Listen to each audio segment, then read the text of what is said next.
ما تنساش تشترك في القناه وتفعل الجرس وتدوس لايك لو الفيديو عجبك. وفي وصف الفيديو هتلاقي الحلقات كلها بتاعت السيره الذاتيه ليوسف شاهين لحد حلقه النهارده، واحط لك حتى اللينكات بعد كده. الحلقات اللي هي جايه برضو في الوصف بتاع الفيديو. شوفنا في الحلقات اللي فاتت السيره الذاتيه ليوسف شاهين بالكامل، والنهارده بنوصل للمحطه بتاعت الافلام اللي مش بتتفهم ليوسف شاهين. بعد ما رجع يوسف شاهين من عملية القلب المفتوح وواجه الموت زي ما احنا قلنا، وكان نادر ان لو رجع هيعمل فيلم يتكلم فيه عن حياته، كان قابل بعدها يوسف إدريس وطلب منه انه يعمل فيلم. فيوسف إدريس قال له عندي فكرة حلوة جدا. بتتكلم عن ايه؟ طفل بيحاكموه في محاكمة في المحكمة يعني كده، وبتهمة انه حاول يقتل نفسه وهو كبير. فقال له ايه الفكرة دي؟ قال له يعني المشاكل اللي حصلت لأي حد في فترة الطفولة ممكن تبقى جواه، وبتكبر معاه مع الزمن المشاكل دي والعقد النفسية اللي شافها وهو طفل، لحد ما بتكبر معاه وهو كبير في السن، وممكن تسبب له أزمات، وممكن تقضي عليه أساسا بسبب إنها تراكمات ضاغطة على حياته وعلى صحته النفسية يعني. يوسف شاهين عجبته الفكرة قوي، وفعلا هي دي كانت فكرة فيلم حدوتة مصرية. لو انت يعني شفت فيه مشاهد كتيرة جدا لطفل، والطفل ده فيه بيعمل محطوط في قفص الاتهام، وعيلة يوسف شاهين كلها بتتحاكم، وهو بيقوم يترافع عن نفسه وهو طفل، ويترافع عن نفسه دلوقتي، ويبدأ يوجه الاتهامات لمين حاول يعني يدمر له طفولته، ما بين المدرس اللي ضربه، فاكر المدرس اللي ضربه اللي قلت لك عنه في اول حلقة من حلقات السيرة الذاتية دي، وخلاه يكره المدرسة، وما بين المشاكل الكتيرة دي. ولكن آه الفكرة لما يوسف إدريس عملها عشان يحكي حكايته هو، فكان عامل قصة يوسف إدريس، لكن يوسف شاهين كان عايز يتكلم عن حياته هو كشخص. فبدأ يوسف شاهين نفسه يكتب القصة عليه هو، فيوسف إدريس هدده إنه لو عمل الفيلم ده هيرفع عليه قضية، فلكن طبعا هو حط اسمه في الفكرة بتاعت الفيلم، وبدأ يختار يوسف شاهين الشخصيات والممثلين اللي هيعملوا الفيلم. اختار هو نور الشريف انه يعمل الدور بتاعه وهو صغير. فيوسف شاهين وقتها لقى نور الشريف بيعمل مسلسل اسمه أديب، فراح قايل يوسف شاهين قال لهم بلغوه ان هشوف ممثل غيره. وفوجئ يوسف شاهين بالليل باتصال من نور الشريف وبيقول له لو جبت ممثل غير يا جو هقتلك. وبدأنا نتكلم عن يوسف شاهين لما حاول يغير نور الشريف. المهم نور الشريف بيتصل بيوسف شاهين وبيقول له هقتلك يا جو لو غيرتني وجبت ممثل غيري. طبعا ده كان بهزار.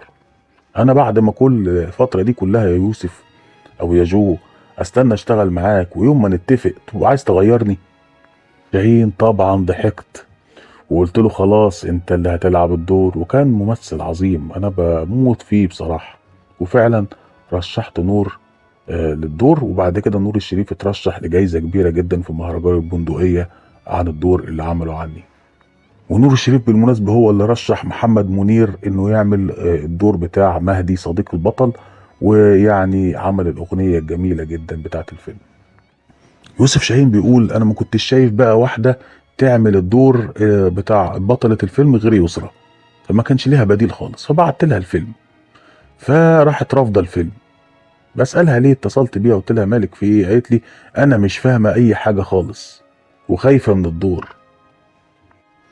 فمرة واحدة يسرا اختفت وبقيتش ترد خالص على التليفونات، وما ردتش على مساعدين المخرج يوسف شاهين، يعني كان عنده مساعدين بعتهم لها وبرضه ما بتردش عليهم. راح قال ايه بقى، انا هخليها تيجي تمثل بالعافية. فراح لها البيت فعلا وخلاها تيجي تمثل بالعافية. وبيقول قلت لها انت حمارة وهتعملي الدور غصب عنك حتى لو مش فاهمه حاجه وحتى لو مش فاهمه ولا كلمه. قدم بعد كده يوسف شاهين فيلم وداعا بونابرت، وبعدين قدم فيلم اليوم السادس. طبعا هو كان قدم فيلم اسكندريه ليه اول حاجه خالص عن السيره الذاتيه، بعدين حدوته مصريه، واليوم السادس زي ما قلنا، وقبله وداعا بونابرت، وبعدين رجع في التسعينات تاني يتكلم عن السيره الذاتيه بتاعته.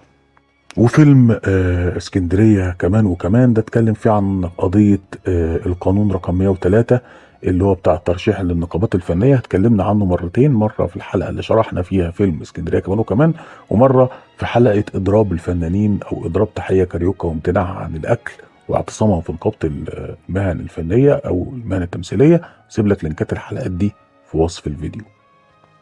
سنة 91 عمل فيلم اسمه القاهرة منورة بأهلها، وتسبب في حملة كبيرة جدا ضده انه بيسيء لسمعة مصر، لان الفيلم كان فيه مناظر يعني كتيرة جدا بتتكلم عن الفقر وكده، وان الفيلم كمان اتعرض في كان. ارتاح شوية يوسف شاهين، قعد مدة كبيرة ما يشتغلش، بعدين بدأ يشتغل تاني بعد 4 سنين وعمل فيلم طبعا المهاجر والمصير، وواجه عاصفة حادة من الانتقادات طبعا، بداية من انها افلام تاريخية وبيتكلموا فيها بالعامية المصرية، وما بين فكرة فيلم المهاجر وان انت بتجسد كده قصة سيدنا يوسف عليه السلام، وما بين فيلم المصير وانت جبت فيه ناس حرقت الكتب وكده.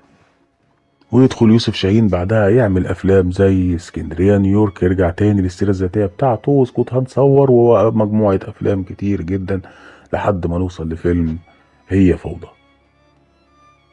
يوم 27 يوليو 2008 اتوزعت الكاميرات في أركان المكان والمصورين في المقاعد الأولى في كاتدرائية القيامة للروم الكاثوليك بشارع الظهر بحي الفجالة وسط القاهرة. زحمة كبيرة جدا جمعت بين المصريين والعرب والأجانب.